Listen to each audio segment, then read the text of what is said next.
There is no easier person on earth to manipulate than your own child. Certainly, someone would have to have, especially when it comes to abusing your child, a profound lack of empathy.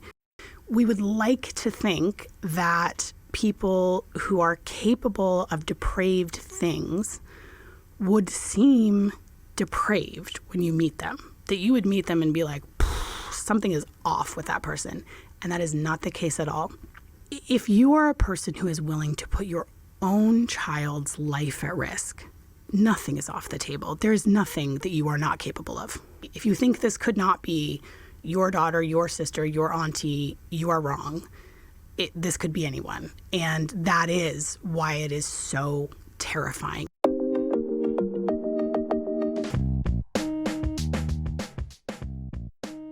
I gotta say, this is a hell of a thing to become an expert in.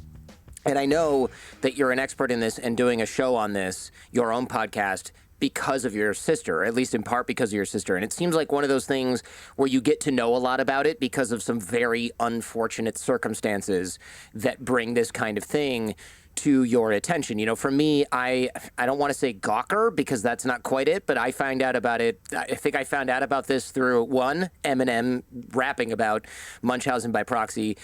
Two, 8 million people sending me this documentary called Take Care of Maya, which made the rounds, I don't know, a month or two ago, which is essentially about how, and this is in very sort of puffy Comic Sans quotes, how the hospital and doctors can just take someone's kids away from them with nothing to show for it. And as a parent, right, that's terrifying, which is sort of the trigger for the popularity of this documentary. But I figured there had to be more to the story, which led me to you and to Munchausen by proxy and this absolutely insane disease/mental illness. So what is Munchausen? Let's start there. So Munchausen by proxy is the term that we use to describe two different things, and they are intertwined, but they are separate. So one is medical child abuse, and that is when a parent or caregiver exaggerates, induces, or fabricates an illness in a child. And the other thing that we use Munchausen by proxy to describe is an actual disorder called factitious disorder imposed on another. And that is when a caregiver does those things for the purposes of attention and sympathy, so for an intrinsic reward. Yikes. Okay, so this is pretty bad. I mean, it's essentially putting your kid, I'm going to do the layman version here, it's putting your kid through a bunch of medical treatment so that you can get attention. And I know there's more to it than that, right? But that seems to be kind of the what comes out at the end of the day. And some of the treatments these kids get are horrifying. They are put on like chemo, cancer drugs. They get brain shunts for whatever you get brain shunts for, medication delivery or to reduce swelling and inflammation. They're on all kinds of other medications that are hard on the body and there's no reason for it, or pain meds or opiates. One mother was putting feces in her baby's feeding tube, or another one was the IV line. I forget which, or if it was both in different cases. And I mean, imagine what that does to someone's body, a baby body, when you're putting poop in their bloodstream, and they get surgeries on their body, they get surgeries on their brain. I mean, it's life-altering stuff that I can't imagine. You wouldn't want your kid to go through it if it was going to save their life. You'd have a hard time making that decision, and this is completely unnecessary and based on, as you said, fabricated symptoms. So that makes it a million times worse, obviously. Yeah, I mean, and I think the horror of trying to wrap your mind around someone doing this, and especially because, 96% of known offenders are mothers. So I think there is something really particularly difficult and horrifying about the idea of a mother doing this to their own child, because we really think of a mother as being the most protective sort of force in a child's life. And yeah, as you said, with the disorder, it's considered as Dr. Mark Feldman says, a maladaptive coping mechanism, right? So it's a way to get the parents' emotional needs met, and this is how they do it. And of course, it is extremely damaging to the child. And, you mentioned some of those things that we've seen in cases where, polymicrobial sepsis, which is, what is caused when people mess with the PICC lines, the IV lines, as you said, which can cause, death, can cause respiratory failure, organ failure. There is a higher percentage of, there's a higher death rate in this abuse, between 6 and 9% than any other form of child abuse. So the physical repercussions can obviously be extremely serious, but also the psychological repercussions, because these are children who are being told their entire lives that they are sick, that they are going to die young. They're often isolated and separated from their peers by being taken out of school or put in a special school. In this abuse, there's a range of behaviors, right? So induction, that part of it is really on the more severe end, where you have parents fabricating symptoms in order to get surgeries. We see a lot of issues around feeding issues with very young children. And Jordan, I know you have little kids as I do, so you know that when you go into the pediatrician, they're relying on your reports for everything when it comes to kids who are not yet verbal, right? And so if you are telling, I think, one of the questions that comes up the most, right, is, well, how do doctors fall for this, right? Or they think that these offenders must be some master manipulators. And some of them are, but some of them are not. And actually, the horrifying reality is that it's pretty easy to pull off, because, you go to the pediatrician, you take your child, especially, again, if they're little and they're not directly talking to the doctor themselves, and the doctor says, how are they sleeping? How are they eating? Are there any issues coming up? So if you have a parent who's reporting, well, my child can't eat, they can't keep any food down, they have reflux, everything they eat comes up, they're not gaining weight, I don't know why, I'm feeding them, and all of those reports are false, and really what's going on is that the parent is just not feeding them, the doctor would have no way of knowing that during the course of a regular 15-minute appointment. And so that is the feeding tubes are one of the most common things that we see in these cases. And so I always want to put the caveat that there are obviously many children that have these legitimate issues of, failure to thrive that have nothing to do with having an abusive parent. There are children that, need extra help with feeding when they're really little, especially if they were born premature, which we also see a lot in these cases. But I always want to point that out, because I always want to make sure people understand that I'm not implying that we should look at children with these issues that we see come up in these cases with any extra suspicion. The vast majority of parents who are taking their children for these kind of care legitimately need it.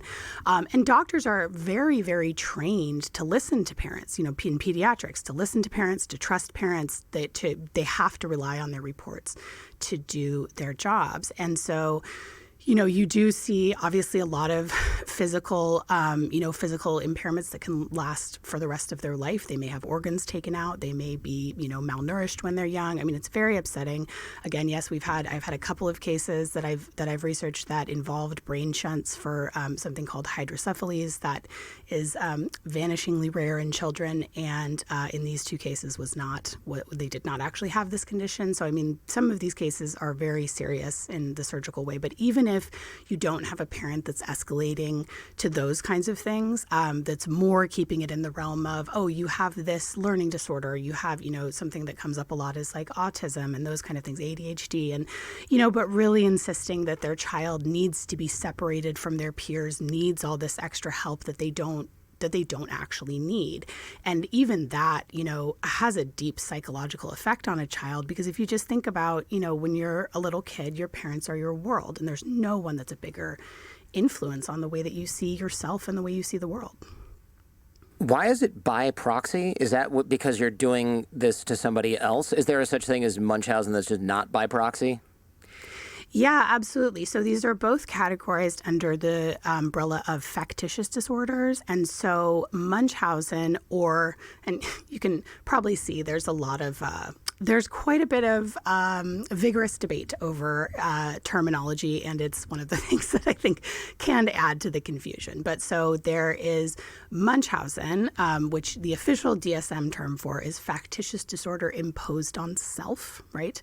So that is when someone, it is a similar behavior for similar motivations just on yourself. And so this is someone who, invents, exaggerate, or induces illness within themselves for, again, that same, those same, emotional intrinsic reasons, right? So to get sympathy, to get attention. And so these are the cases that you hear about. The first case that we covered on the show, the Hope Ybarra case, she had both going on, both Munchausen and Munchausen by proxy. So she had an 8-year-long cancer hoax where she claimed to have Ewing sarcoma, which is a serious invasive kind of cancer. And she had, during this 8-year period, she had 2 remissions where she had huge parties and then, got to what she was telling, everyone in her family was the end of the road. And she and her husband sat down with their 3 children and told them that she was going to die. And they had, she had picked out a casket. She'd found a burial plot. I mean, it's very, very deep. And then it turned out, in that case that a doctor called her mother to try and find some of the names of her previous treating doctors while Hope was in hospice care. And they couldn't find anything because Hope had never had cancer and she had never been treated for it. So Munchausen is related. Not every person who commits Munchausen by proxy has a history of Munchausen, and not every person who has Munchausen, if they have children, goes on to commit Munchausen by proxy. So there are some sort of different things going on there. But they are obviously interrelated. And many of the cases that I have heard about, including Hope, including the Mary Welch case, which we also covered on the show, and including, the story with my sister, right? That was part of the reason we were so alarmed when it came to the first investigation, was that she had a long history of being deceptive about medical things. And I always also like to remind people that these factitious disorders are characterized by intentional deception, right? So it is not hypochondria. It is not someone who is really anxious about their health or their child's health. It's not even someone who's having, delusions about their own health, or you see mothers sometimes over-medicating their children or being over-anxious because they are having some kind of postpartum psychosis. It is very, very separate from these things. It is a disorder, but it is not a mental illness that makes someone not culpable for a crime. So they understand right from wrong, and they know they are doing it. Yeah, okay, that's important. And the motto of your show seems to be people believe their eyes, which is kind of what you're saying with the doctors, right? It's just, if you see symptoms and somebody tells you that that's what's going on, you're not like, I wonder if you're secretly giving your kid chemo drugs that you stole from your mother-in-law. Like, that's just a weird assumption that people are not going to make in anything other than the most extreme circumstances. And I was going to ask why people abuse their kids like this, but it's not like a parent that can't control their emotions and pushes or hits their kids. This is far more planned and sinister, which makes it even more kind of disgusting. And do they get a dopamine rush from the attention? Is it an addiction kind of mechanism, or what? So it has a lot in common with addiction. And this is, what brain research, the neurobiology research that's been done on this, which, there hasn't been enough research done on this matter in just by and large, because it's sort of an underfunded, under-recognized, issue. But yeah, so it does function a bit like an addiction, right? Where they are getting again, that emotional reward for, not only just getting the sympathy and the attention, but also for pulling one over people. And just that deceptive behavior is very intrinsic to their personality. And what we usually see in these cases, I mean, these are extremely complicated folks to deal with, because they often have comorbidities or the coexistence of these other personality disorders, the cluster B personality disorders, so which I know you've had a lot of folks on your show that have talked about. So things like borderline personality, narcissistic personality disorder, histrionic personality disorder, which are very difficult to treat and deal with all on their own, let alone when they are in combination with factitious disorder imposed on another, Munchausen by proxy. And so it's a very complicated deal, but a lot of times what you also see is just all kinds of other deception in these people's lives. So, in the case of Hope Ybarra, she was also lying about work. She was lying about her own health. She was lying about her children's health.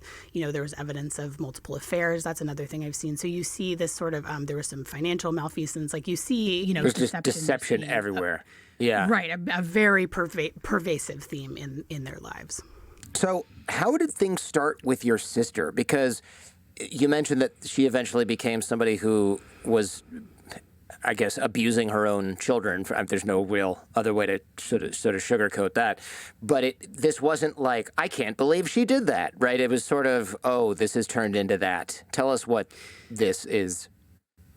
Yeah, so, with regards to my sister, I do want to put the caveat that she has not been charged with a crime. There was 2 investigations into her, one about 13 years ago, one a few years ago, that involved a 2-year-long police investigation that was referred to the prosecuting attorney, and the prosecuting attorney declined to file charges. So that is what happened there, and that was largely because I believe, and according to what they told me, the prosecuting attorney's office, because her children were returned to her during the course of that investigation by a family court.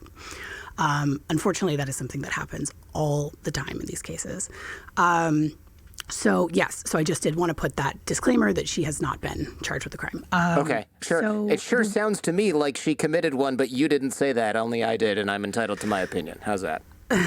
Yes. I will say, we did an episode this season where I really went through everything that I found in the public record about that case. And certainly it is my belief that there was very compelling evidence, and including, a very lengthy report from Dr. Carol Jenny, who anybody familiar with the child abuse world will know, because she's a very well-respected child abuse pediatrician who actually wrote the book on medical child abuse, the book, along with her husband, Thomas Rosler. So that is a pretty fair estimation. So the way that it started, again, looking back on my history with my sister, it was this sense of there was sort of especially from, in my memory, from teenage years on. And, I have a lot of happy memories with my sister. That it's one of the hardest things to sort of reconcile, is that in my experience, we had a happy childhood growing up together, and, we're less than 2 years apart. We're very close in age. But there was sort of a constant theme of having, medical issues, right? And so it was asthma, or it was an issue with a knee. And now there are certain things that I know for sure were not real. There are other things that I just will never know about. But obviously, given the context, I sort of look back and wonder, some of those things could have been real and some of them could not.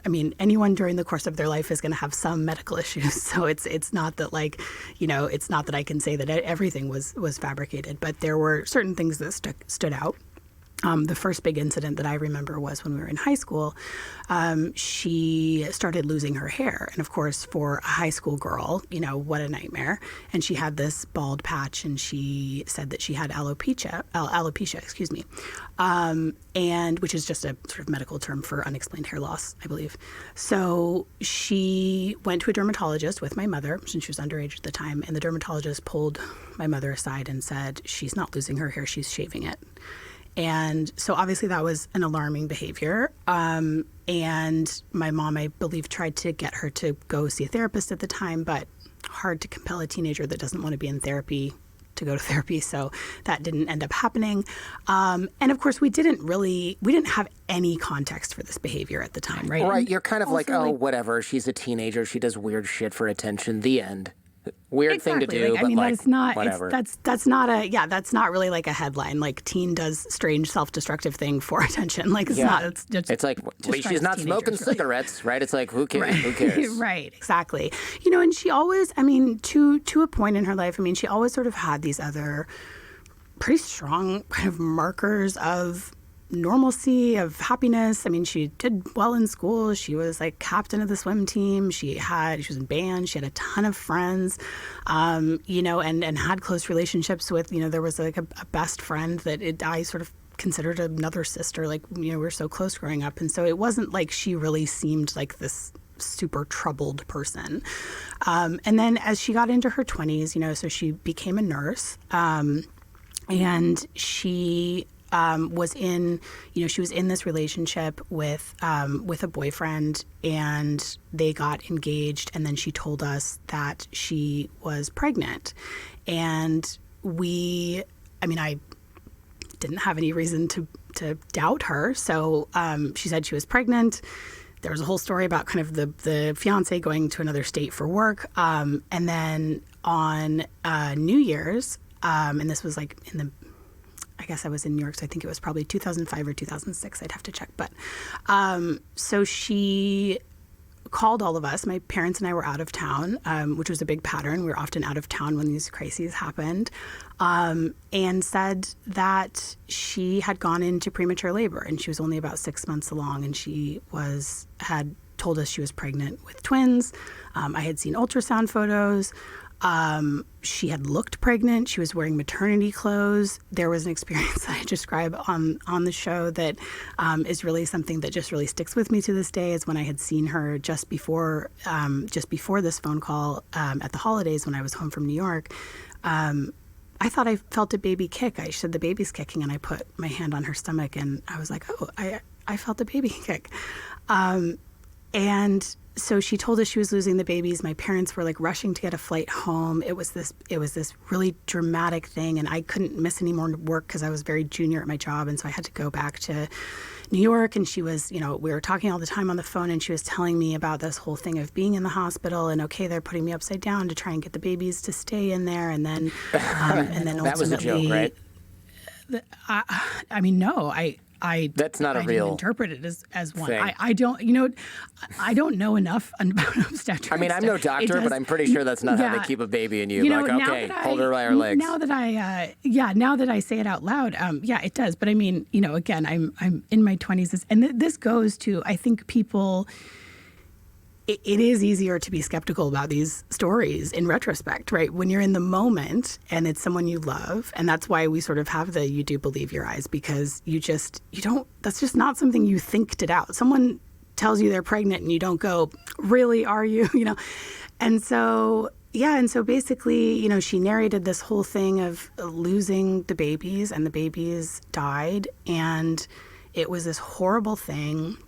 I was so heartbroken. I thought I was going to be an auntie. We'd had a baby shower, like the babies had names that I will probably remember until the day I die. And I, was completely convinced that this is how it had happened. And I got a call. It was back in New York, and I got a call from my father, I think a couple of weeks after this whole thing went down. And he, he just told me, listen, whatever Megan's saying about what happened is just not adding up. There's just a lot that's not adding up. And I believe my parents had found some kind of admission to the hospital paperwork where she'd been admitted for dehydration on the day that she was supposedly in the hospital when this was happening. And then we all sort of started talking to each other. I talked to the best friend that she grew up with, who I was still close with, and she had heard a completely different version of how this had all happened. So in that version, the fiance had made it home in time, because that was another part of the story, was the fiance was, he was trying to get a flight, and then his flight got grounded and he had to drive, and he was trying to make it to the hospital in time. And so in the version I heard, her best friend had taken her to the hospital. In the version that her best friend had heard, her fiance had been there with her at the hospital, and she had described, we said goodbye to the babies together, we took pictures, etc. So again, part of what's so disturbing about these things is the level of detail. So it became pretty clear pretty quickly, as we all started comparing notes, that things had not happened the way that she said they'd happened. And I think it was still a while after that I really accepted that this pregnancy probably had never been real at all. And I, more recently, within the last couple of years, I actually got a hold of the fiance and spoke to him about it. And because we sort of, which is unfortunately something families do in these situations, she sort of said, well, he left me and I was stressed and I didn't know how to tell you guys. And it sort of, somehow we blamed him. And I still can't really track my own thinking in that, except that I just wanted to believe anything except that she had lied and sort of put me in a into grief for something that wasn't real, which is just a really horrible betrayal. And and so I spoke to this man years later, and he told me the whole story. And what happened was he had a young son, and he had been uncomfortable with some things that Megan had,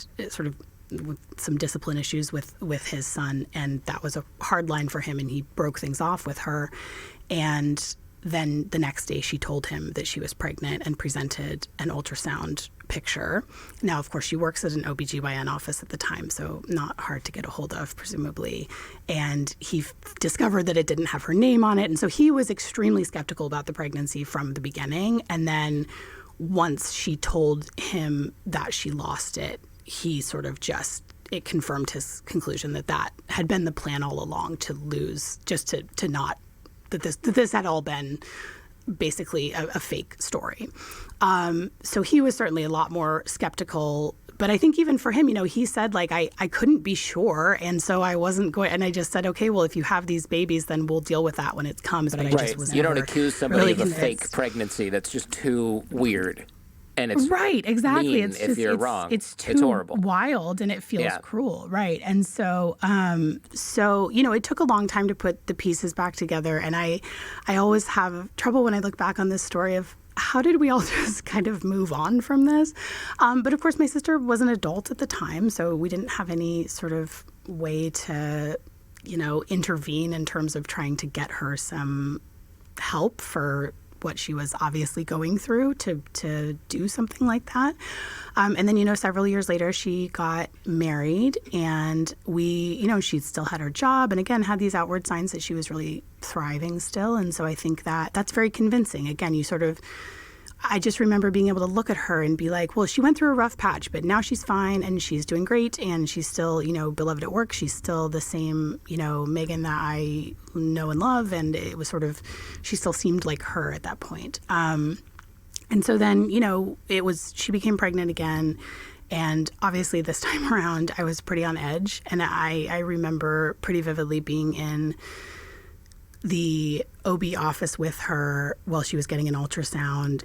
To make damn sure it was hers, like a real one. Well, and to keep her company for emotional support, but also let's make sure there's actually a baby in there.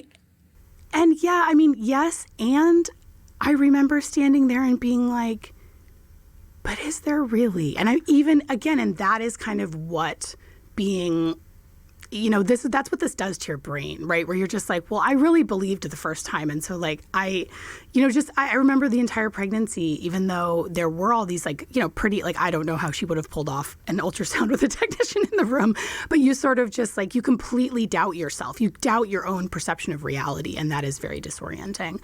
And so, her son, her eldest son was born again on New Year's. It was the anniversary of when she'd lost the other babies, and we were all, my parents were out of town again, so they came home.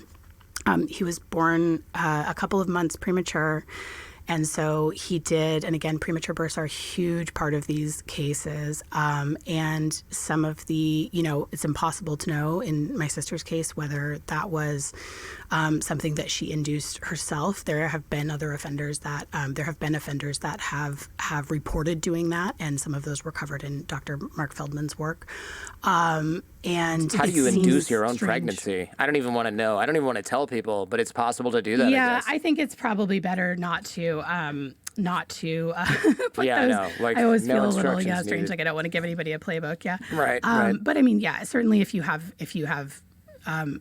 work in a nurse's office, and especially an OB office, there's things that would be accessible. Sure. Yeah. No, I can figure that out. Of course, on my own. no way to know that for certain. So she had her baby early, and he was in the NICU for a short stay, I believe, and so right away, I think I had a bad feeling, right? It was just sort of, this continuation of it's always something, it's always some medical thing, it's always there's always an issue, and now there's a baby and there's issues with the baby. And so I did not have any of this context of like it could be Munchausen by proxy. I had no idea about that. I mean, I probably heard about it to the same level that you had, right? Like the Eminem song and the ghost in The Sixth Sense was probably my reference points for it. So not something you ever conceive of could be, perpetrated by someone that you love. And so we he came home and he just kept having these issues. And, even premature babies, like prognosis is usually really good. There's a lot of babies that are born premature. It's not that uncommon of a thing, and most of them do just fine. But he was having, failure to thrive, just couldn't gain weight, couldn't keep on weight, was having these alleged, these reflux issues, according to my sister. And so I think we just had, throughout the first year of his life, just sort of a creeping bad feeling. I was living with my parents at the time because I just moved back from New York. And one day my parents, my mom had actually gone to a couple of visits to the pediatric gastroenterologist, so the person that deals with stomach stuff and feeding stuff specialist at Children's that my sister was seeing. And my sister was, my nephew had a nasogastric feeding tube. So that's the feeding tube that goes in through a child's mouth. And there was this conversation about whether they needed to put in a gastro feeding tube, which is the surgically implanted one that goes in through the stomach. So an escalation. And there was a conversation back and forth with the pediatrician or the specialist, who said that he didn't think it was time for that intervention yet. And then my sister reported back to me that the doctors were really pushing her for the surgery. So it was that discrepancy, I think, that really felt very, very alarming. So she's pushing for the surgery because this is part of the disease or whatever. But with the Hope Ybarra case that you mentioned in your show, she had also had a lot of things that she had done to herself, right? I think she had cancer, like you mentioned. She did like a Make-A-Wish trip to Disney. The thing that I can't get around with, no matter if you're doing it to the child or you're doing it to yourself, is I get that people are addicted to the attention, but how does that addiction override you watching your parents cry because they think you're dying or your child is dying, their grandchild is dying? There's just got to, like you said, there's got to be psychopathy just blended in here, or you said what, cluster B? Because I just can't see how that would. It can't just be the attention. It can't there's like no amount that you need attention that would override how bad that feels, unless you're just not feeling the bad. Yeah, and I think, Hope Ybarra, one of the reasons the Hope Ybarra case was the first one I wanted to cover and why it spoke to me so much was because there were all of these parallels with her and my sister. And so my sister never had something as serious with her health as a cancer hoax that Hope, perpetrated.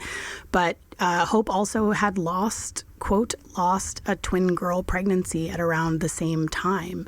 And that also turned out never to be real, because to have never been real, she told her family that she lost this pregnancy 6 months along because of her cancer treatments. And of course, she didn't have cancer. She was never getting treatments. And then it just came to find out that she had never been pregnant, and she had memorialized these twins in all of these ways.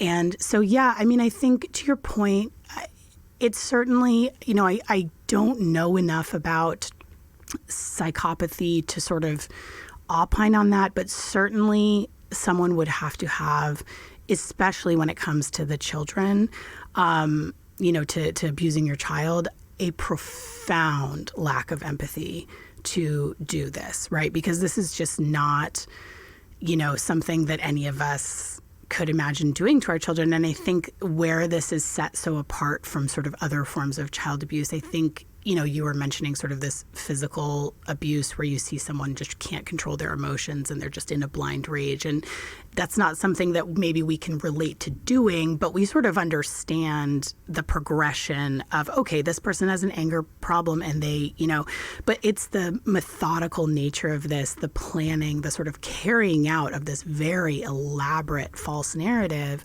that I think is so striking. And it has to be that elaborate, right? Because these people all have medical symptoms. Sure, some of it's relying on your reports, but fake diseases don't present symptoms in the blood work and things like that. So Right. I get that some people are forcing medications on their kids and putting feces in their lines and stuff. So it's too, the whole thing has to be planned so, elaborate, but also just, you don't wake up one day and be like, I should not be doing this. Like, you just have to do it for years. You don't have a break where you're like, gosh, what am I doing? Yeah.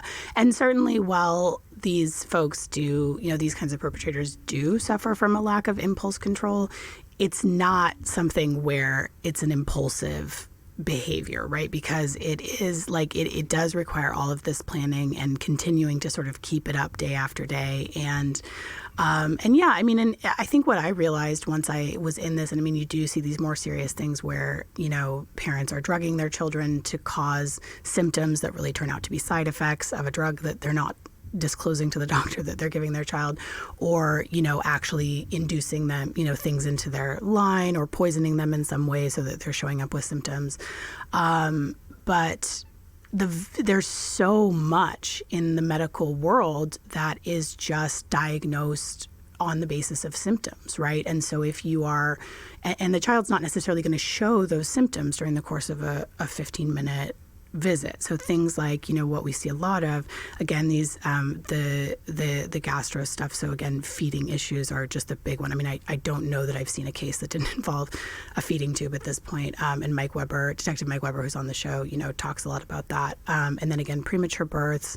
So again, some of these things where, if a baby's born premature, they're going to have some legitimate issues. And I think one of the biggest misconceptions about this abuse is that if a child is proven to have some legitimate issue, that rules out abuse. And it does not, right? Because a child can have a legitimate condition and a parent can be lying about the severity of the symptoms, lying about the presentation, pushing for more and more invasive treatments. That is abuse too, even if there is an underlying issue. If people have multiple kids, do they usually do it to all the kids? I've seen both. There are cases I've seen where one sibling, those cases I'm thinking of, it's the oldest sibling that doesn't get that abuse at all. And that is not to say that those siblings do not have their own trauma, because my goodness, they absolutely do. It is also traumatic to be the other sibling in these cases. But what we've seen a lot of is a progression. So there, in Hope's case, her eldest son, we don't think anything, she ever perpetrated any abuse on him. Her middle child, she started with, her middle child was born premature, and then she claimed that she had, cerebral palsy. And so she had her in these braces, and she had, and then it turned out she just didn't have that at all. And then as soon as her youngest child was born, she really kind of backed off the middle child and really fixated on the youngest child. And that's definitely a progression that I've seen. And, in my sister's case as well, my nephew I mentioned was born premature and had these issues. And then she actually had a child who was born at about 24 weeks and was either stillborn or died shortly after birth. I couldn't determine that from the death certificate. And then her youngest daughter was born at 24 weeks. And so being a person who's just gone through, 2 pregnancies relatively recently, if people don't know, that's just about the line of viability. So that's just about the line where a baby can possibly survive. And that's certainly a pattern I've seen in other cases as well, where you see babies, not only the premature births, but the increasing prematurity. And that was in Hope Ybarra's case too. Her middle daughter was born a little bit premature, and then her youngest daughter was born severely premature. I feel terrible for people who actually have sick kids, because there's going to be that thing at the hospital where the staff is like, call the social worker and verify this person's not insane. Yeah, no, I think that's a real misconception. I mean, and unfortunately that is being heavily perpetuated by the media at the moment. Right. I guess now I realize these people are trained and they're not they weren't born yesterday. But I mean, with the current climate, with this Netflix thing, this Take Care of Maya, this is just sweeping the nation. somehow and disproportionately affecting people who work in this it's really important. area. It's really important for people to understand that, number one, again, these cases are characterized by intentional deception. So even if you are an anxious mom who takes your kid to the doctor too much in good faith and you are not lying to the doctors, you are not going to be, they might think that you need a little extra help and support, but that is a very, very different thing from someone that they suspect is being dishonest with them and putting their child at risk because of it. And actually, doctors are so thoroughly trained, particularly pediatricians, they are so thoroughly trained to believe parents, and that is how they do their job. And actually, I mentioned that book on medical child abuse by Dr. Carol Jenny and Thomas Rossler, which is when the term medical child abuse was coined. And they actually really identified doctors' reticence to see this abuse as one of the barriers to children getting help. Because for doctors, they are always going to look at it as, if this is presenting as a medical mystery, there must be something that I have missed.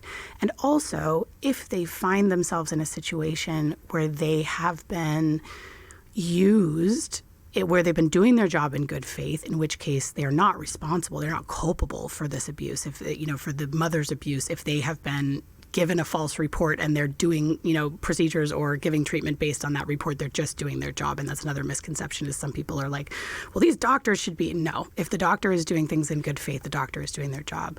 But if a doctor realizes that they have been used to harm a child, and if you think about people who go into pediatrics, people go into pediatrics because they love children and want to help children. If they realize that they have been used to harm a child, that is horrific and traumatizing for them. And it's also a huge betrayal of the sort of contract that they have with parents, where the parents want the best for their child and the doctor is helping their child get healthy. And if a parent doesn't want the best for their child, what they want is their child to be sick, that's a huge betrayal of that sort of agreement that pediatricians, assume is present. And then they're in the position of having to report. And I don't know if this is state by state. I know in certain states you're not allowed to report anonymously as a physician, so you have to attach your name to that report.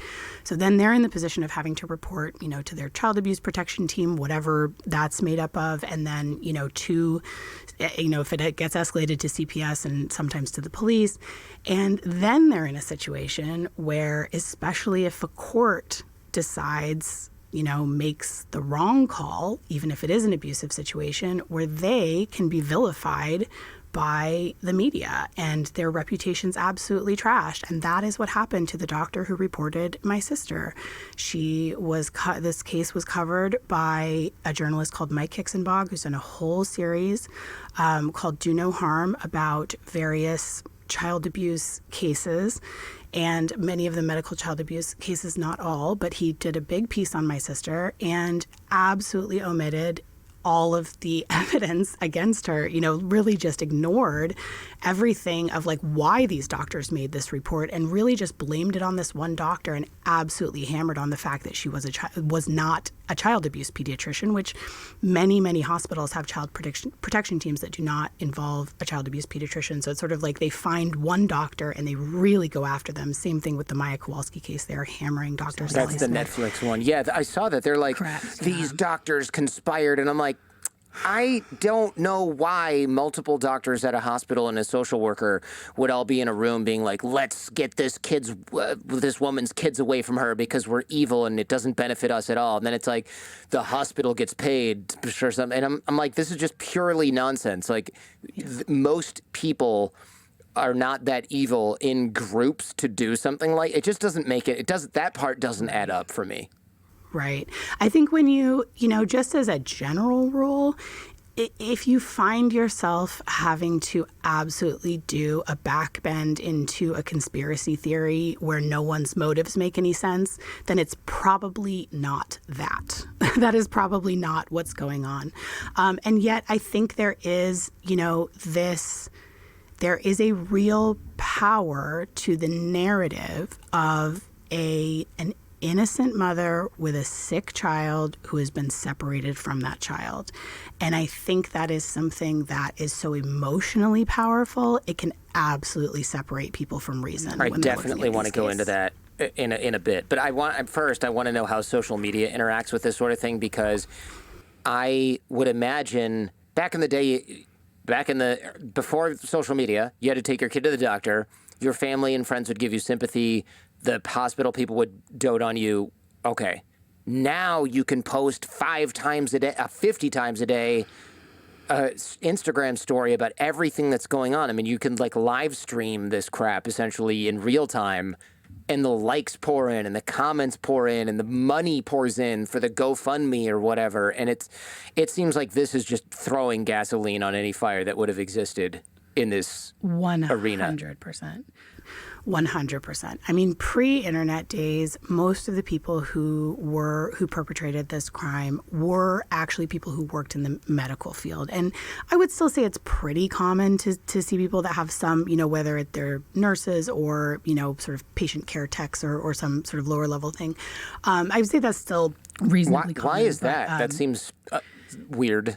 That it's just, it favors, is it because they know what the symptoms are and they can fake those more convincingly, or what? Pre-internet, right, before we had WebMD, right, the people who would have the knowledge to be able to pull it off are people that had medical knowledge. And if you wanted to pull this off, you had to do research in like medical textbooks about symptoms, or you would have to be a professional that had professional training. So we saw, a lot of nurses as perpetrators. And so now I think that's less of a sort of, again, it's still something that comes up quite a bit, but it's less of a sort of piece of the profile, if you will, because everyone now has, access to infinite medical things that they can just Google, right? What are the symptoms of X?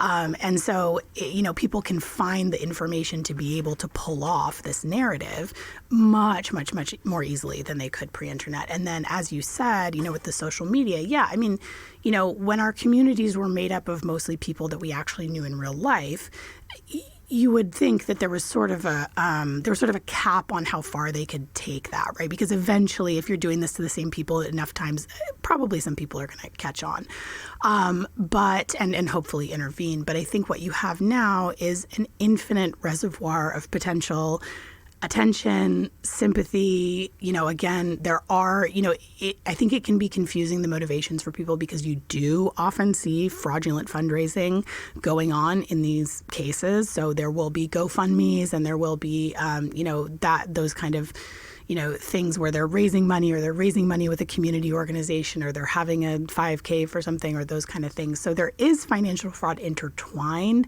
but it is not considered to be the main motivation. There are parents who pretend their kids are sick and they're not actually interfering with their kids' health at all. They're just pulling off a financial scheme, but that is called malingering, or malingering by proxy, and that is a totally separate thing. So if you have a cancer hoax just because you wanted $100,000, that's a very different category of behavior. Still bad, but very different category of behavior.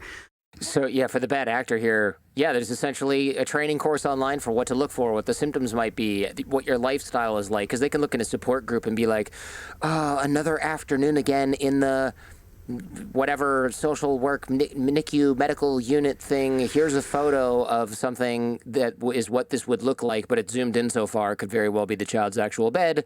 And I don't know, there's just a lot of ways to fake things because you can see a real example of that thing taken by someone's phone to their actual child with a real problem. There is actually, Dr. Mark Feldman, who I know really well, coined the term, this is a while, probably like 15 years ago, Munchausen by internet, which is describing this behavior when it's only taking place online. So sometimes people will pretend their kids are sick, but they're only doing it online.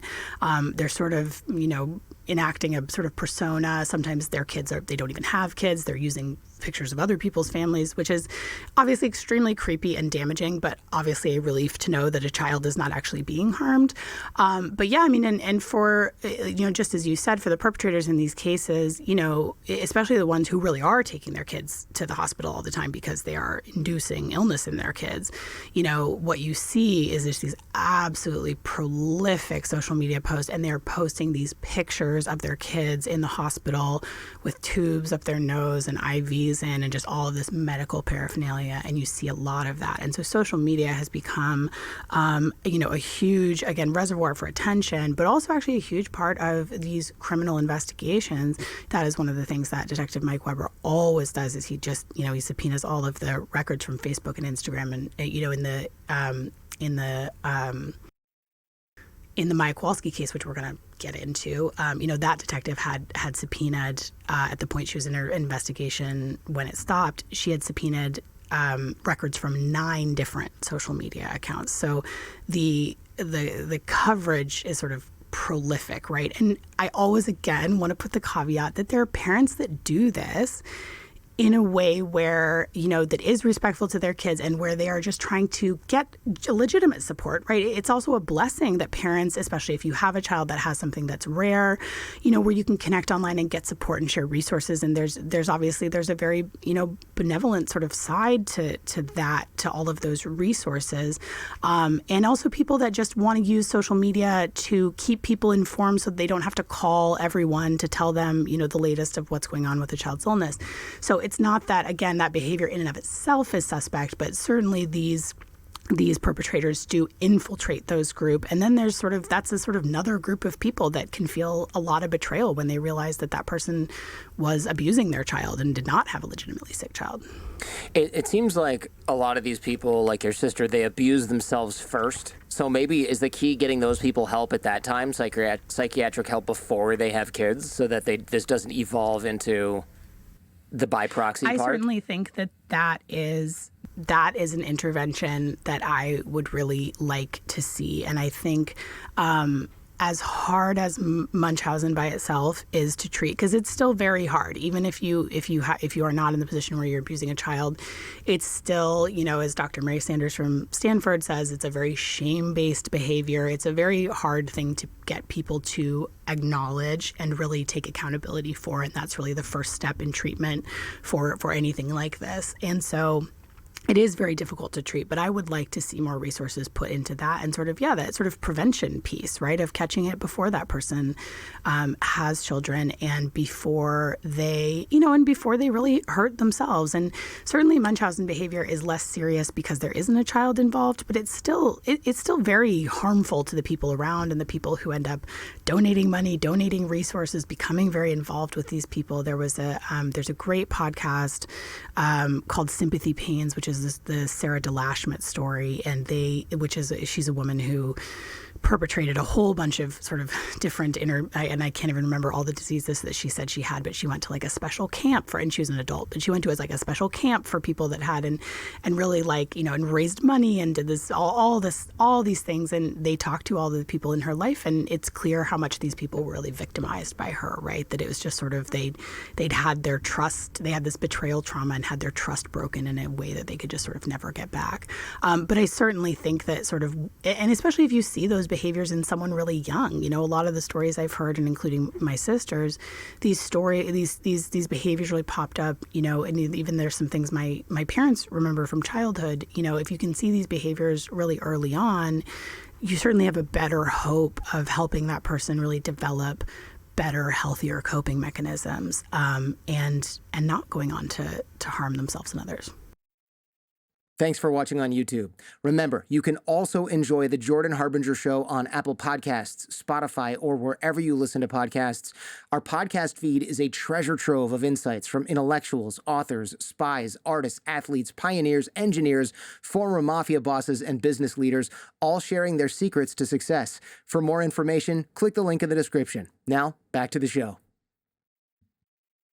What are some red flags for Munchausen? Is it just, I mean, doctor shopping is one, right? You go to a doctor and you're like, my kid has this, and they're like, no. And then you move on 3 or 4 times until you find somebody. The other one was having faked conditions for themselves in the past, like we just talked about. What else?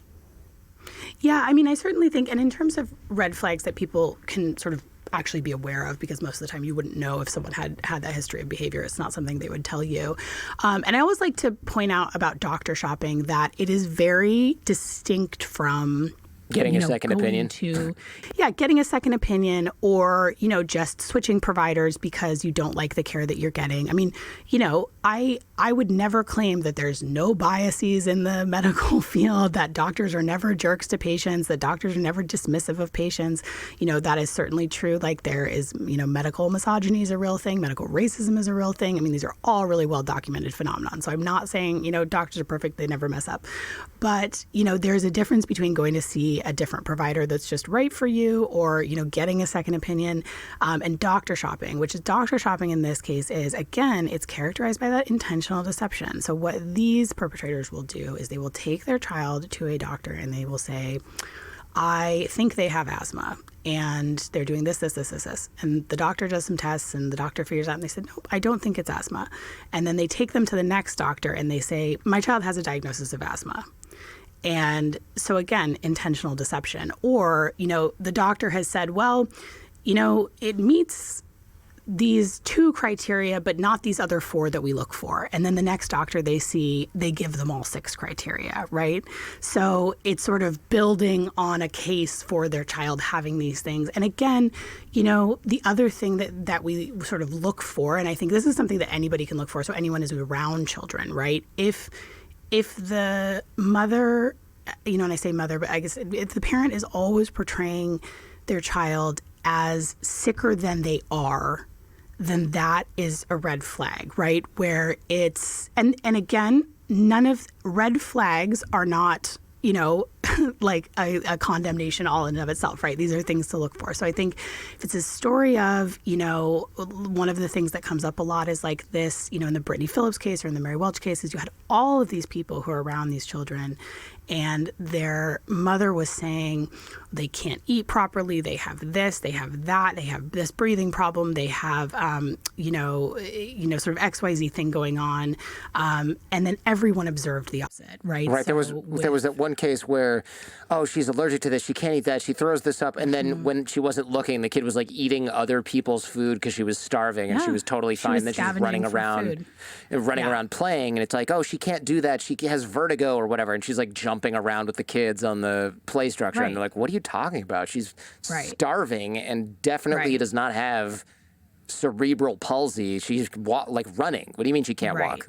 It's just weird stuff like that. So those kind of things where it does tend to be, it's not these little things where it's like, oh man, this mom is just freaks out every time her kid has a cold and she says, her kid is sicker than he appears to be. It's not, it's sort of there. It's the line between exaggeration and complete bullshit is what I think or like exaggeration to the point of this is a lie, right? And so, where it's like, oh, that person has a cold and that person is saying like she has pneumonia and she's about to die, right? It's like, so I think, it's like if you notice, and usually friends and family do, and teachers are another huge, piece of this picture because they spend so much time with children. So if they're noticing that child is out of school all the time, but we never see any health issues when they're here, their mom is telling us, watch out for this, he can't do this, he can't do that.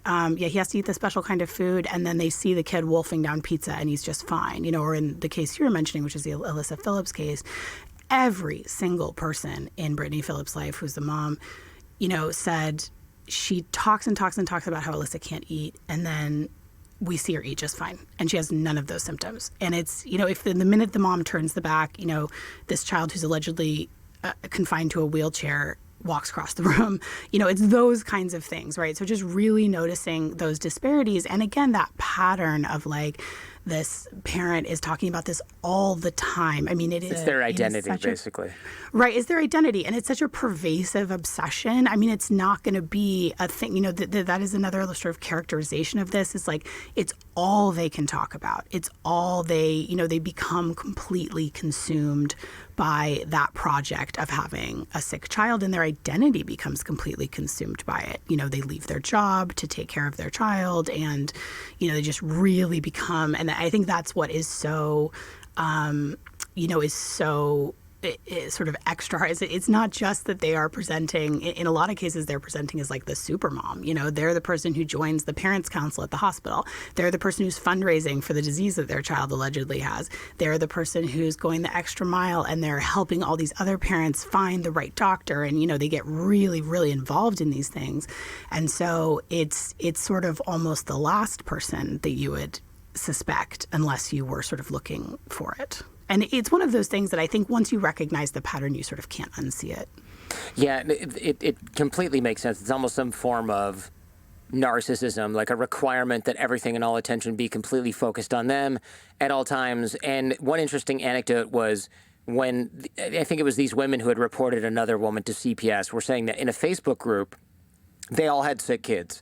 And the perpetrator, this mother with Munchausen, somebody would be like, oh, no, darn it, we're relapsing. Like, she went to the hospital. And then that mother would be like, oh, well, look at how sick my kid is. And it's like, okay, and then it just keeps happening that way. And eventually people in this support group were like, that's weird. Every time anyone posts anything negative, this woman comes in with something that's way worse and like posts a bunch of photos of it. It was a contest. It was one-upsmanship because the attention and sympathy given to any mother who's dealing with a tough time, she was like, oh, I want that for myself. And it really is this weird narcissistic, I don't want to say delusion because that's not what it is. In the season 1 finale of your show, you talked to this woman who she spent like a decade in prison for abusing her kids. And here I am, warmed up for that episode, thinking I'm going to get all these insights from somebody who can see things clearly in retrospect and maybe has reformed themselves. And the first thing that you notice is that she's pretending to be deaf now. And it's just all an act. And they have... In a way, I have like this shred of sympathy, right? Because they have a pathology that they are just completely controlled by that guides every action in their lives. And you just think, how pathetic is this character who's pretending to be deaf now after being in prison for a decade for abusing her kids and being like, oh, feel bad for me, I'm deaf. It's like, oh my God, you can't stop. You can't stop. You would have stopped. You see how compulsive the behavior is. Yeah, it's just horrifyingly compulsive. It's like watching a heroin addict just ruin their life in front of your eyes. It is like that. And I think I found a lot of common ground. You know, part of the reason that I made the show and part of what was really healing for me about making, especially season 1, where I got to know the Putchers so well. So this is Hope Ybarra's family, her siblings and her dad. I interviewed all of them. I spent a lot of time with them. They are amazing, loving, wonderful people. And, was just to have that shared experience, of watching someone that you love really go down this path and really coming to this moment where you're like, you are not the person that I love anymore. And where I've come to now is almost wondering if she ever was that person to begin with. Which is sad and disorienting. And when I talk to, people who have had siblings die of addiction, there's a very strong sort of corollary there of this sense of like, you grew up with this person, you loved this person, and then they just became this different person, and all of their behaviors were consumed by this addiction. And I think that is a good analogy. And I think, it was very interesting to see people's reactions to that episode with Hope Ybarra, because I think some people felt like I sort of went too easy on her. I did not think I was going to get the truth from Hope Ybarra. I know enough about her. I'd seen the other interviews that she'd done from prison where she also pretended to be deaf. And so I knew that, I was open to the possibility that she'd done some further reflections. She did tell me some things that I found really interesting about sort of her emotional experience of it. And that was more what I was hoping to get. But, it is, I do feel empathy for the perpetrators in these cases, not in a way that excuses anything that they've done, of course not. But I think it is it is a pitiful way to spend one's life. It's a really sad, that's not what people want out of life. And so I think we can hopefully with people who commit any kind of crimes, right, hold both the space for someone's humanity and also, recognition that they need to take accountability for their actions and always put the safety of others and especially children at the top of the priority list. Is there a part of you that thinks about just the place your sister must have been in? I mean, the amount of pain or whatever that she must have held in order to do all of these destructive things to herself, her family, her own children, obviously her relationship with you. I don't know what her relationship is like with your parents, but I can't imagine that it's withstood all of this. And I would just wonder, like, what happened to you? What caused this? Yeah. You ever think about that? I mean, I'm sure you do. Yeah, I do.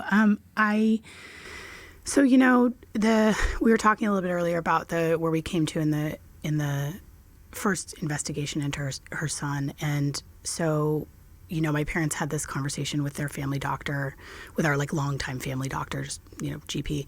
And they told them some of my concerns about what they'd been witnessing with my sister. And she said, it sounds like it could be a case of Munchausen by proxy. And that was the first time that we had that language for it. And I remember my parents coming home from that appointment and telling me that. And it was like my world split in half. I just thought, we'll never recover from this. This is not, because the minute they said that to me, I was like, they've just given a name to the bad feeling I've been feeling for months and months. And so what happened subsequently was my mom had a conversation with one of the doctors that she'd been in the appointment with, and he said, do you think it is time for an intervention? He agreed that he was concerned also and said, do you think it's time for an intervention? And she interpreted that as, we're going to have some kind of family meeting, we're going to get her some help. And of course, what they meant was that they were going to escalate it to their child abuse team. And then they called CPS and there was an emergency removal, meaning that CPS showed up at my sister and brother-in-law's house and took my nephew. And that, we did not know that was going to happen. That was very alarming. My mom's name was all over the paperwork that they gave my sister. And so we were sort of enemy number one right away. And our relationship developed pretty fast because we believed that my sister, at that point, the way that I framed it, which I don't know now, knowing everything that I know, that I would frame it the same way, but was that she needs help. We need to get her help. We need to help her. And of course, according to her, she did not need help. And there was nothing wrong and nothing was happening. So that first case was dismissed. It was not, the state did not file for dependency, meaning the state did not make an attempt to remove her child. And after that, there was a bit of back and forth between my father and her husband. And then she just cut us out of her lives. And that was about 13 years ago. So we have all been estranged from her. And, the communications that I've had with her have been through lawyers. So not an ideal place to end up with your sibling for sure. But I think about her. I wonder what happened to her. I wonder, I feel, especially when I think of us as younger, as younger kids, I feel so sad for her that was what she felt she needed to do to feel loved. And I think that is really sad. And I don't, this is not what anyone would want for their lives, I don't think. It's strange. I would almost be thinking, was she abused by somebody else? Did she get attacked by somebody in high school? Or I just would be replaying every possible. Oh, yes. And I have. And, one of the things that we talk about in season 2, when I go into the documentation that I found about the case, again, yeah, I think you're always looking for, there's sort of two things, you always think and I think that's a natural thing to sort of think oh, this person has grown up to be, if you feel a person has grown up to be abusive, then you sort of look for well, where did they get that from, right? And one of the really nice things about meeting Hope Ybarra's family, and again, not that I know every single thing that ever happened to her, but I really came away with the impression of this is a nice, loving family, and they didn't deserve any of this, and they didn't cause any of this. And that allowed me to also look at my family in that same way. And, there certainly isn't anything that I know about, which doesn't mean that nothing ever happened, because how could I know? But also it's very hard to ever know, because if she had said anything, she has lied about very, very serious things. Normally you would never take you would always believe someone about that, but it makes it very complicated when someone has told all these mistruths. So she has never said anything that I know of about being abused. There was something that when I was reading through the court judge's decision that returned her children to her, one of the things that jumped out at me and that absolutely sent me into a death spiral for about 5 minutes before I decided there was no way this could possibly be true, is that the judge in her order claimed that the two of the doctors who had testified, so Dr. Elizabeth Woods, who was the head of the child abuse team that made the report to CPS, and Dr. Jenny, who is that doctor that I mentioned, who's just like one of the best experts in the world, and she's a child abuse pediatrician, was doing the medical record review. So the judge's order said that both of them claimed that my sister herself had been a victim of medical child abuse. And that just about made my head explode, because I was like, what?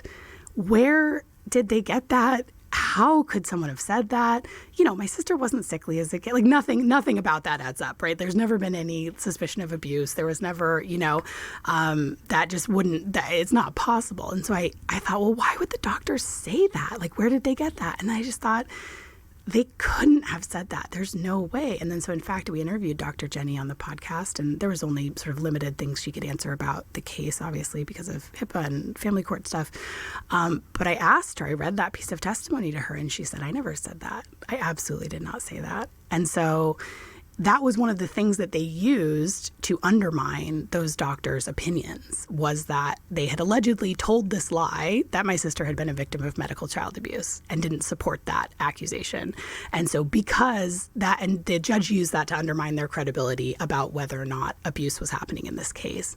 So I know that's like such a brain twister, that sort of laying it out like that, but it just sort of, so certainly, like, my brain for a moment went, is there this thing that I don't know about? Because I've always wondered. You just wonder, like, how does someone become this way? And I think I don't know that there's always satisfying answers to how someone becomes. Sometimes there's some, really neat narrative of, neat in the sense of being a sort of cleanly drawn line, not the other kind of neat, but where someone was, suffered horrific abuse as a child and then grew up to be a serial killer, and that we can sort of draw that straight. And I think it makes us comfortable to do that. In a way. It is, yeah. Exactly. It's comforting because you go, oh, Jeffrey Dahmer didn't appear in a vacuum. Look how horrible his childhood was. And you're like, oh, thank God. Okay, so we know that's just not... It's scarier to be like, no, you can have completely great parents, or you can be completely great parents, and your son can grow up to be a person who cuts people, drills holes in people's skulls and keeps them in a barrel in their apartment.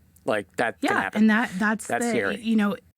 I think that's why, and oftentimes when Munchausen by proxy is portrayed in the media, in these properties like The Act, which was about the Gypsy Rose Blanchard case, which was a huge hit on Hulu. Oh, I watched that. And stuff. For people might be like, wait, where have I heard that? That's the girl who was in the wheelchair and had all these medical issues, and it was like this big thing, and you just felt so bad for her, and she had all these Make-A-Wish trips to whatever, Disney World, and then it's like... And now she's in a prison uniform. What happened? Oh, she killed her mother because the whole thing was fake and the mom was abusing her the whole time. And she met a dude online who was like, "You're not sick." And she's like, "I know." And they killed the mom. And you're like, whoa, this was fake. Holy smokes, man. Like, I can't believe anybody would ever do this to their kid. And what a twist. Yeah. And that is obviously a wildly sensational case because of the conspiring with the boyfriend, with the murder and all of that. But yeah, I think a lot of times when this is portrayed in the media, it is portrayed in this like very sort of heavily gothic way of like, and especially with sort of the Gypsy Rose case, because they're from the South, and it's sort of like, it's kind of portrayed in a like, look at these strange people, and like this would never happen in your neighborhood. And it's like, that is not true. It can, like, that is a strange case, and there were a lot of strange characters in that case. But, it can also just like, it can happen to, this could be, if you think this could not be your daughter, your sister, your auntie, you are wrong. This could be anyone. And that is why it is so terrifying. And because we would like to think that people who are capable of depraved things would seem depraved when you meet them. That you would meet them and be like, something is off with that person. And that is not the case at all. So many of these people, Hope Ybarra, even when I was sitting with her, I knew all of the things she had done. I knew this woman had poisoned her daughter, had taken blood out of her daughter, had put her daughter's life at significant risk, and very easily could have killed her daughter. And sitting with her, you're just like, she just seems like a nice, harmless, sweet person. And I know she's not, but it's like the cognitive dissonance of that, I think, especially with women, right? Because we're just not used to seeing women as threatening.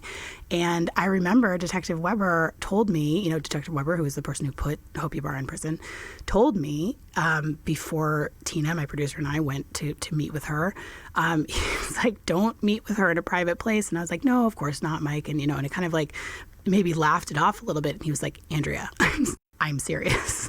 Do not be alone with her. And because, she also like poisoned a coworker of hers, and that person fortunately recovered. But yeah, it's just like they are incredibly dangerous, because if you think about, to your point about sort of the empathy piece, if you are a person who is willing to put your own child's life at risk, nothing is off the table. There's nothing that you are not capable of. I 100% agree with that. I asked a friend of mine who worked in a prison a long time ago. I said, hey, who's the scariest person you met at prison? And I'm thinking he's going to be like, yeah, this badass gang guy who like beats people up and then orders hits. No, it's this guy who was, I think, a nurse at a hospital. They caught him killing just lots of people with poison and medication. And he was so nice. Everyone loved him. The prisoners loved him. The guards thought he was really charming. They had to remember that he was there for being a serial murderer. And he said the scariest thing was, once you knew that, they would watch him on the closed circuit cameras. And they said that he was so nice. And then you would just almost see him just turn into an absolute monster on the camera. Like, he would get weird looks on his face. He would have really depraved movements, and he would just turn into this complete monster. And then you think about all the things that he did, and you're like, that's the mode that he's in when he was killing this old lady who was in the hospital for like a lung infection, and he put whatever poisonous thing in her IV line or added too many drugs. Like, that's the real version of him, is this depraved psycho demon. And then he puts this mask on that's so effective that even when he's a murderer, you're like, oh, but he can't be that bad. He's a nice one. Yeah. I almost feel bad that he's in here. And you're like, oh my God, this guy would 100% kill more people if he was outside, given any opportunity. Because it's just that actually does sound like the rare case of a male Munchausen by proxy, because if you're talking about someone who's in a caregiver role, that is also Munchausen by proxy and can be committed against adults. It is completely terrifying. And I will say, and this is obviously my anecdotal experience, but when we were sitting with Hope, for the most part, it was easy to connect to her. She was very warm. She was very it was a strange emotional space for me to be in, right? I sort of considered this like, this is my chance to have the conversation that I am never going to get to have with my sister. And so part of me wanted to see what insights she had and hear what she had to say. And part of me just needed to say the things that I was going to say, And so, but she was very warm and charming. And there was a moment, easily the strangest moment in the interview, because as you mentioned, she was keeping up this ruse that she was deaf. And when she first arrived, she was sort of speaking with this speech affectation and using this kind of intermittent sign language that I don't know if that was real sign language or not. And she brought her boyfriend with her, and for the interview, and mostly he just sat by. And Tina and I, my producer Tina and I, we knew that she was going to pretend to be deaf, and we knew that she wasn't. So it was just like, we're not going to call you on it, because I'm not going to start off the interview being like, you're not really deaf. I was going to go downhill from there. It's just, I knew that if I tried to sort of call her on anything, it would just shut her down, and that was not going to be. Of course. What would You be just the have point to- of that? You know. You just have to go along with this nonsense fiction that she's deaf. Just Right. It's ridiculous to think about. Right. Yeah. And so there was a moment where we were talking about her family and, I'd spent a lot of time with. And my producer, Tina, said, and we were talking about because she, Hope, it was so interesting. I mean, Hope described herself as she was really this loner when she was younger and always felt like an outsider. And that's not how anybody else described her. Everyone said, she was always the life of the party. She always had all these friends. And so I said that to her. I said, a lot of your family members, people we've talked to, they said that you were just so much fun and you were the life of the party. And it's obviously that was not your experience of your life, but that's how they perceived about you. And they had all these wonderful things to say about you. And she was really, she appeared really moved by that. And so Tina said, can I play some of the tape of, your younger brother, Nick, talking about you? And so she gets the tape out to play it, and Hope's boyfriend intervenes and said, no, she's deaf. She can't hear that. And so Tina goes, okay, I'll turn it up really loud. And he goes, well, no, she's deaf. She can't hear anything. And so Tina says, well, I will say what he's saying on the tape so that she can understand it. And Hope didn't say a word. And we're just in this bizarre charade where it's Hope knows she's not deaf. Tina and I know she's not deaf. I think Hope knows Tina and I know she's not deaf. I don't know if the boyfriend believes she's deaf or is trying to cover for her. But so we play this tape, and I'm kind of watching Hope's face while she watches it. And there was just kind of a moment there, and there were several moments in the interview where you just sort of felt the sort of look in her eyes changed, and you're just oop, that's the real person, where you just sort of she can't keep up the charade 100% of the time. And it's sort of it's a hard thing to put your finger on almost, but it's kind of just when you get a bad feeling from someone and you can't explain it. It's not anything overt that they've done. But there were a couple of moments where, when I was watching her, I just sort of thought, ooh, yeah, that person is still there. That person that did those things is the real person. This is the part where you can hear, but you're letting it show that you can, and now you're in your anger, or you're sort of evil side is poking through. As a dad, I think it would be really easy for a busy dad, or a dad who's at work all the time, or a dad who's deployed in the military, I think was one of the guys on your series, to leave their child in the care of the mother. I mean, they're the mother of the child. It makes perfect sense. And then I would imagine the guilt involved with leaving your child to essentially be tortured by the mother and not knowing for possibly years on end. That guilt must be really intense. And I don't even know if I'm in that situation. I don't even know if I would want to admit to the investigator that I let this go on under my nose because I was tired, because I was out of town a lot and was working, or I am so dense in sitting in front of my Xbox that I didn't notice my wife was abusing our own children. I think I would almost just not want to admit that at some level.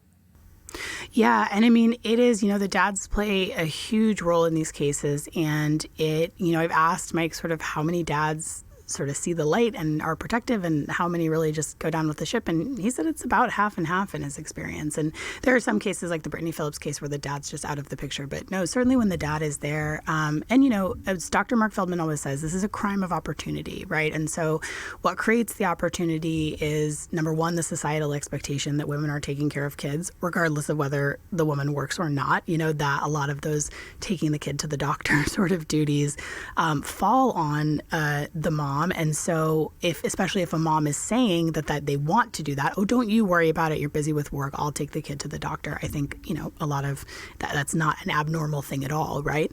So, and then, yes. And then on top of that, it is often that they, and I tend to think they sort of choose people where this will be the situation where the dad either travels a lot for work, or like you said about George Honeycutt, was deployed, or even Fabian Ybarra, he was just, they had 3 kids. He was working, he was coaching football. I mean, there's all kinds of reasons why you're just busy as parents. Well, yeah, no dad's let me see that blood work. I'm going to make sure that it says what you say it says. Because why would you suspect? Or you why would never. Would you, and then in a lot of these cases where you have a mom who is some kind of medical professional, right? Then you're well, they're the one who knows medical stuff. So why wouldn't I let my wife, who's a nurse, or take the kid to the doctor? Obviously, they're going to have a totally different conversation with them. And so, yeah, but I mean, I think when dads are confronted, obviously it's perfectly understandable when it takes them some time to understand what's happening, because it is a horrible thing to have to accept that someone that you love and that you trusted is capable of this. And I think in the case of dads, it especially sort of feels shameful that they chose someone who is capable of this to have children with. And so you sort of see dads go one of two directions. Either they realize what's happening once they're confronted with compelling evidence. They recognize what's happening, and they really, try to, do everything they can to save their kids. And that is a hard path. It was very hard I've never talked to a dad where they were like, and then the judge saw the light and everything was fine. I mean, that's not the way these play out. We talked to a couple of dads in season 1, including George Honeycutt and Ryan Crawford, who had to fight for years and years and just bankrupt themselves legally to try and convince courts or the police or whomever that this was really happening. And so it is very hard position to be in. And so the other thing that you see is a dad just passively sort of goes along with it and defends the mom no matter what. And, I saw my brother-in-law, there was a short period after the first investigation where he sort of appeared to come close to accepting that something was wrong, because he had found out about a bunch of other sort of financial issues that had come up and some other deceptions. And there was, the reason I know this is because these emails between him and my father ended up in the public record, which was a sort of surreal experience to be reading them there. But he would never sort of accept that this could escalate to the point of her being a danger to their kids. And I am convinced, one of the things I have wondered about him and about his parents, who have always really, at least from what I could tell, unconditionally supported my sister, is like, okay, I can understand one investigation. You think they got it wrong. The state never filed charges. What I can't understand is being a father in that position where you have now seen, these increasingly premature births. There was a child that died. And then, there's been reports from 4 different institutions to CPS. There's been a police investigation. You think nothing's wrong. You think all of these people are in a conspiracy with each other. So much How smoke can you possibly that there's a explain fire. That? Yeah, it's like, right. It's like, okay, if there's a wisp of smoke, it might be someone smoking a cigarette. If the sky is black with ash, then it is a fire, and that's sort of like, it's the level of things. It's never just one thing. It's never just one bad doctor. It's never that, in the cases that I've seen. Yeah, that totally makes sense. So at some point, it's like willful blindness, self-delusion, and just whatever you want to call it. Because I think, especially if you've been, and this is sort of even how you set up the question, but if this has been going on for many years and you've been enabling it, even if you didn't realize initially that you were enabling it, I think the psychological cost at some point of accepting that you have been part of it is so great that it just becomes impossible for someone to admit to themselves what's really happening. And I think they just burrow further and further into denial. Yeah, they double down. Yeah, and before we wrap, I want to talk about this documentary, specifically Take Care of Maya. So in brief, this little girl, Maya, she has some sort of pain syndrome, and mom's like, oh no, what's wrong with her? And they go to different doctors and they can't really explain a lot of it. And mom pushes for this ketamine treatment from a doctor. It's a medically induced coma. And I'll stop right here for a second, because I hate judging a book by its cover. It's not fair. But that doctor gave off a major quack vibe to me, even on Netflix. Yeah, we can talk about him. You feel strongly about that, I feel like, maybe? Is there a little... Well, that was quite the inhale. Well, yeah, sorry. We'll get to Mr. We'll get to Dr. Kirkpatrick, yes. So the child gets taken away, and then people are like, Jordan, you've got to see this. You have no idea how easy it is for you to get your kids taken away when you take them to the hospital, which is ultimately a massive amount of damage that people that is being done by a documentary like this. I take it you're not a fan of the documentary. I would imagine this is doing harm to reporting, because somebody's like, I don't want my kids taken away from me, so I'm not going to take my kid to the hospital until it's really, really, really, really bad. or I shouldn't report this because I don't want something to happen to my sister because they'll just take kids away willy-nilly. And in the documentary, they're not very specific, right, how this happens. They say like CPS or the hospital, they took the kids away. That's not what happens. CPS doesn't remove kids. Judges remove kids, and they do that based on evidence that they see in their courtroom. So it's, from what I understand, it's not easy to just lose your kids. It's not some random horror story. There's a preponderance of the evidence. You need evidence. Even a psychological evaluation that says, oh, I didn't find the mother credible. You still need evidence that this is going on. You don't just show up at the hospital for an asthma attack and they're like, you're not getting your kids back. Sorry. That's just not real. No, it's absolutely not real. And yes, I have watched the film. I was familiar with the story before it was covered by that documentary because there was a big piece in New York Magazine about the case, which was, I will say, more responsible than the film, not altogether responsible, in my opinion.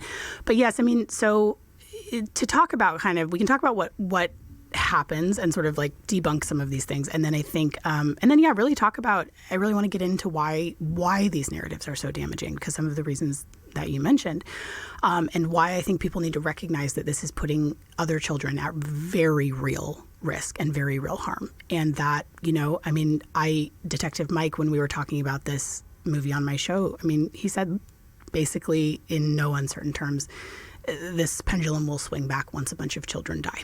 And that is, I don't think he's overstating that. So yes, so the story of Maya Kowalski, so there's the story that the movie tells.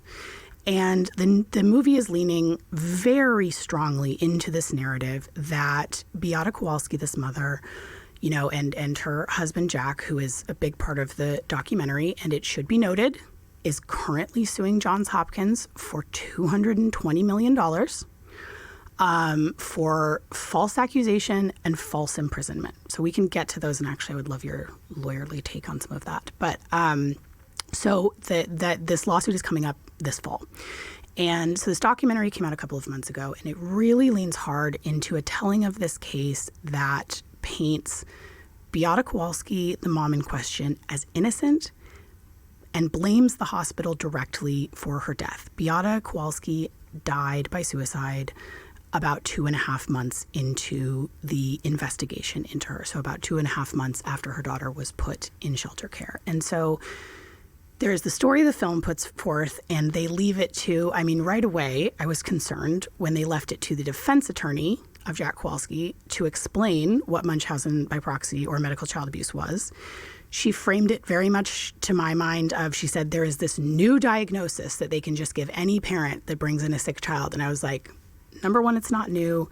Number one, it's absolutely false. And she said, and she really frames it that like this is any parent with a sick child is at risk of this. And I think that is a horrible thing to put in parents' heads, because if you don't want to make parents with legitimately sick children afraid to take them to the doctor, that's horrible. And I get messages like that from people. Oh my God, should I be scared to take is this really like this this epidemic of false accusations? And so, and so she really frames this as, and obviously she has, I think people should be very aware. And I'm not saying this is the entire reason that he's doing this, or that, someone shouldn't be allowed to seek remuneration if they feel they've been harmed. But that $220 million lawsuit is not a small amount of money.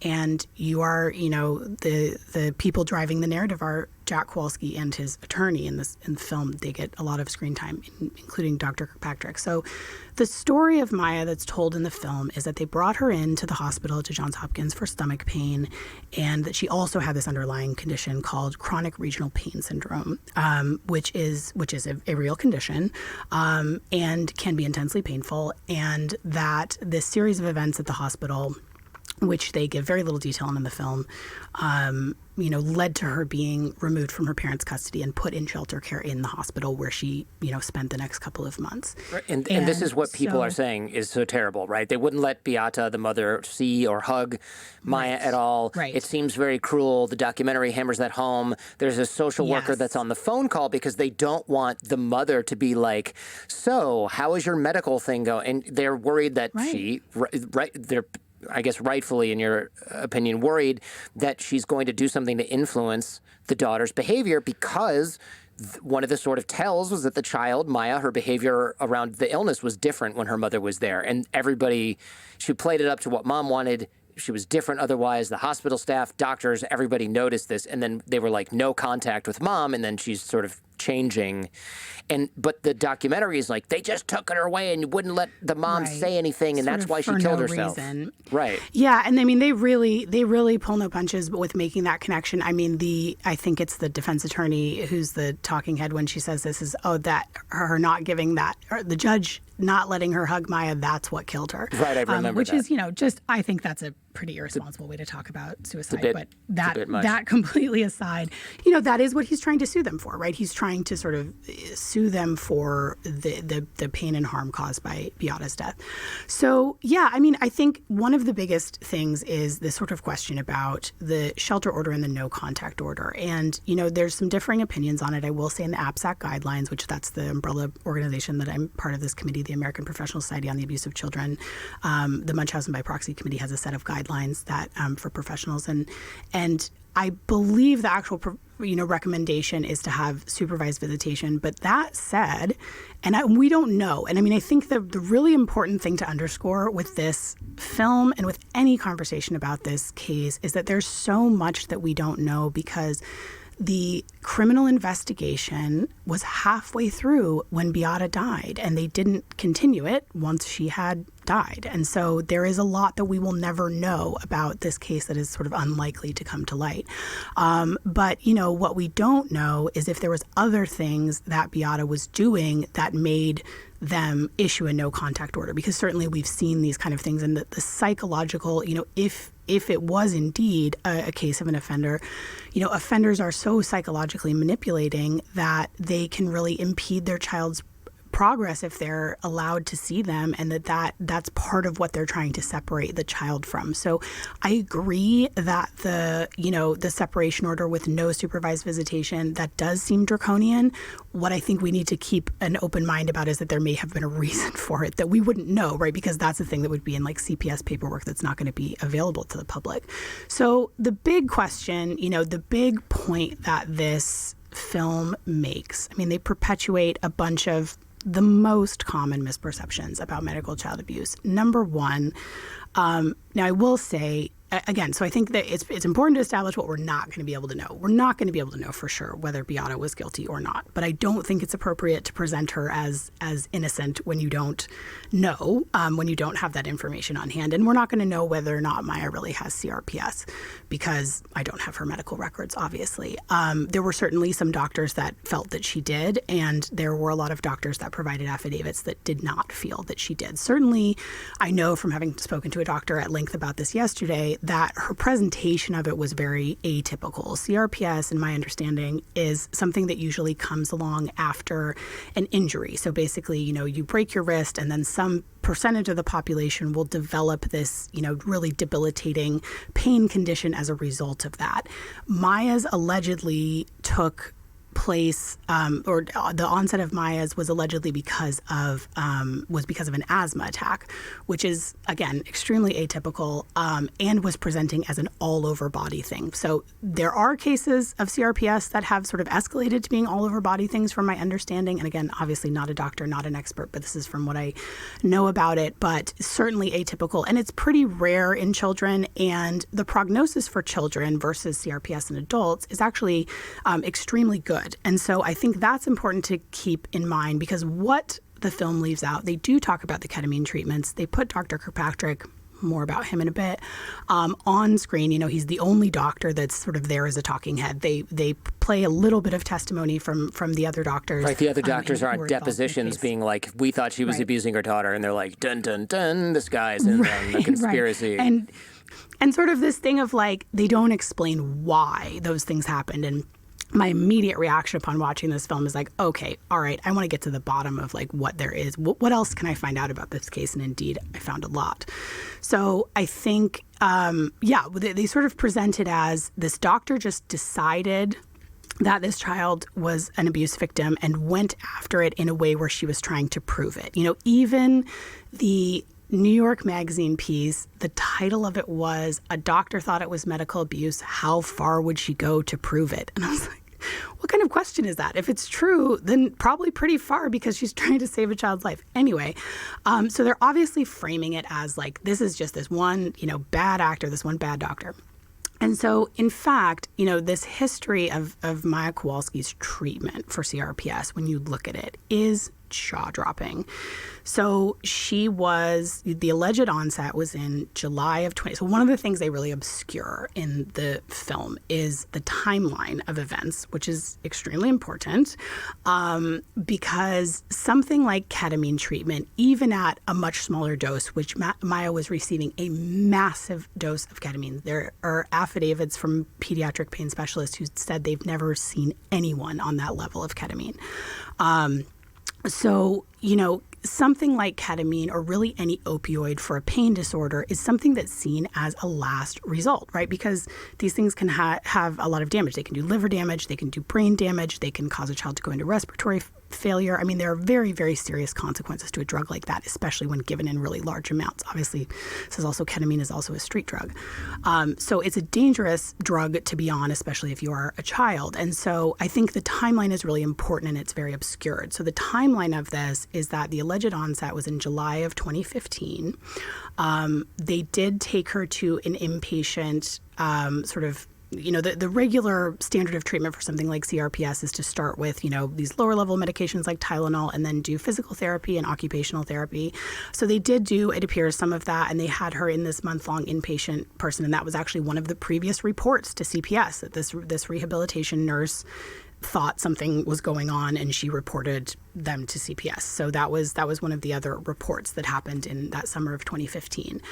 So after that, so the onset was in July. By September, Beata and Maya were in Dr. Kirkpatrick's office, and he diagnosed her with CRPS. And then by October, they were doing these 4-day ketamine infusions in his office.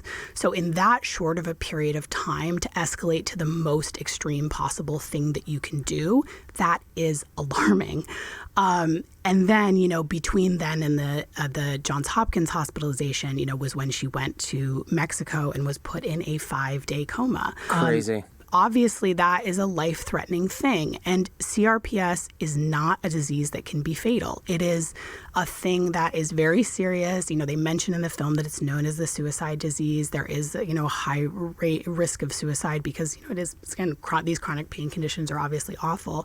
But according to the doctor that I spoke to, when people die who have CRPS, it's either because of some bad mixing of medication that they're taking or because they commit suicide, which is very sad, but it's not something that can be fatal. And so one of the other things that stuck out to me looking at this is Beata was pushing to get Maya labeled as terminal. And there's an exchange between her and Dr. Kirkpatrick where he says that that's not in the scope of his practice, but he encourages her to reach out to hospice care. And this stuck out to me because one of the things that's in the film that struck me, and I wonder if this sounded equally as strange to you, is that Dr. Kirkpatrick himself recounts sending this note to Beata and to the doctors that if Maya is not given the ketamine treatment that Beata is demanding she be given, that she will die a slow and painful death. Which doesn't make sense if it's non-fatal. Is he just implying that she'll eventually take her own life, which is also like kind of a stretch for a doctor? It's a weird claim for a doctor to make. It's a very strange thing to say, and it doesn't medically make any sense. I mean, what it sounds like he's implying is that if she doesn't get this treatment, she's going to wither away and die from this disease. So that really struck me as very odd, and that made him pretty questionable. And there's lots of other reasons he's questionable. Yeah, there's lots of other. We don't have sort of the bandwidth to get into all of that stuff. I mean, the short version is he runs an all-cash practice where this is the only thing that he does. And, I think ketamine treatments, especially for children, are way, way outside the standard, of practice for, standard of care for this treatment. So that's enough said about him. But I think, when it came to that hospitalization, and again, people need to remember that doctors' jobs, they are required by law to report suspicions of abuse. They are not required to provide a complete investigation, and a smoking gun, right? And we want them to do that. We do not want doctors to be in a position where they're not reporting abuse. So multiple doctors had heard, were noticing these strange things. They sort of in the film characterized Beata's behavior as being pushy and sort of overbearing, but it was much more serious than that. She was interfering with their ability to take vitals. She was making all of these comments. What she was pushing for was that she was demanding that they put her daughter in a ketamine coma in the hospital. Now, this is something that she had to be sent outside of the country to do, right? So this hospital is not I noticed going to that go too. along with that. Like you're arguing with one of the finest hospitals in the United States to do this, and they're like, no. And then she's like, fine, I'm going to go to this random place in Tijuana in that case. It's like, wait a second. Right. I mean, it's strange behavior. And so she, during this hospitalization that led to the shelter order, she was demanding that they give her an infusion pump, which is what you do when you're putting someone in a coma, and put her in a ketamine coma, and said she needs this. And she made many comments, back to this thing about her wanting Maya to be labeled as terminal. She made many comments about Maya's mortality, and this is in front of her daughter. And she said, Maya is in so much pain, she just wants to go to heaven. And she said, if you're not going to give her the pain medication, then I might as well just try and go get enough from hospice care so that she can finally die, because she doesn't live this way anymore. That's a humongous red flag. If you don't do this, I might just kill my daughter. It's not how you handle something like this. Again, this is not a fatal disease. And this is a 10-year-old child who is a year and change out from a diagnosis. It's not a child that has terminal cancer, that is in excruciating pain, that is going to die no matter what. That is not what's on the table. This is not an elderly person, who's in horrible pain. I mean, the idea as a parent of talking about your child like that, and the reason that especially that talk about hospice really came up for me is because that is something that has come up in a bunch of known cases. So one of the, Hope Ybarra made comments about how her daughter, because she was pretending she was also going to die, about how her daughter would soon join her in heaven. The Danita Tuck case, which is another case out of Texas that Mike Weber was involved in. She had purchased a coffin for her son. She was trying to get him admitted to hospice care. Fortunately, he was removed from her, and I believe she did some prison time. And that young man went on to live a healthy life and played college football. There's numerous other cases. The one that haunts me the most is the case of Olivia Gant, which is a story of a little girl, a 6-year-old girl in Colorado, whose mother was, it was one of the progression of the feeding issues that I was talking about. And her mother was allowed to take her and put her in home hospice, and she died there. And the hospital had suspicions that these issues were not real and that the mother was fabricating, and they did not report. And her mother was not investigated for her death until she tried to bring another child of hers in for cancer treatment that they did not need, and then they went back and investigated this death. And in that case, the grandparents sued the hospital for not reporting. So the consequences of doctors not reporting, that is the consequences of doctors not reporting, that you have a child that could die. And if a mother is talking about hospice when there is no, reason that she should be talking about hospice, that is extremely terrifying. And so the idea that a judge issued a shelter order and separated them under those circumstances, I don't see where that could be construed as the wrong decision. And obviously, much of that is left out of the film, right? All of those things are left out of the film. The narrative is really so clear. Painted as an innocent. Yeah. It's really like supposed to, this film should scare you into never going to, Right. I mean, that's really what the whole thing seems like. But I'd have to guess outside of the film, I'd have to guess that most kids subjected to this type of abuse, if they don't die from it, don't they all eventually grow up and figure out that this is not real? I mean, aren't you, when you're 16 or 18 or even younger, aren't you like, but I'm not paralyzed, right? Don't we all become Gypsy Rose, who's like, but you're making me sick, but I don't have pain throughout all my extremities. I can walk. Yeah. This is weird. You're doing something to me. Like, isn't the jig almost always up at some point for the parents? Well, you would think so. Unfortunately, as we talked about the psychological component of this, and it's, despite what this film would have you believe, it is actually very rare that these children are separated from their abusers, even when the abuse is very severe. Most of the time, family courts, and CPS too. I mean, the family reunification is the mandate, right? And so most courts are not knowledgeable about this form of abuse and do not take it as seriously as they ought to. And so most of the survivors I've spoken to were maybe separated from their parent for a couple of years at most, but were ultimately raised by their abuser. And I think, the effects of being told you're sick your entire life are so profound.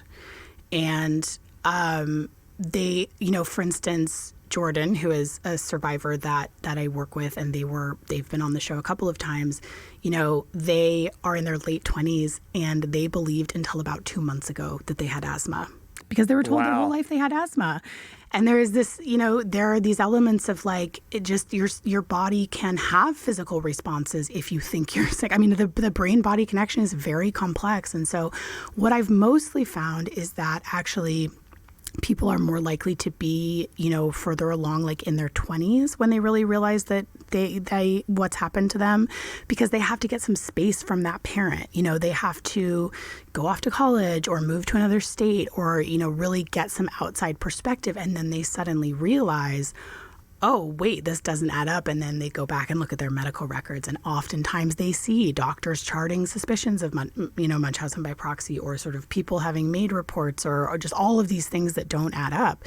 And so that obviously is then it's just a horrible realization to come to, that this person that a lot of times they're still really attached to and they still really love has completely betrayed them and, subjected them to this horrible abuse. So, and there are survivors who never come out of it, who just stay in the sort of delusion. There's a famous case of this girl, Jennifer Bush, another case out of Florida, where the mom was convicted and spent some time in prison for abuse, and the evidence was very clear. And Jennifer Bush, was put in the foster care system. And when she had a horrible experience in the foster care system, which is really sad. And when she turned 18, she reunited with her mother, and she basically says, this never happened. It didn't, the evidence is there, but she sort of says this never happened. My mom was falsely accused, and now she's speaking out against it. So, it's really, really complex because of the level. There is no easier person on earth to manipulate than your own child, right? The psychological power you have over your own children is just profound.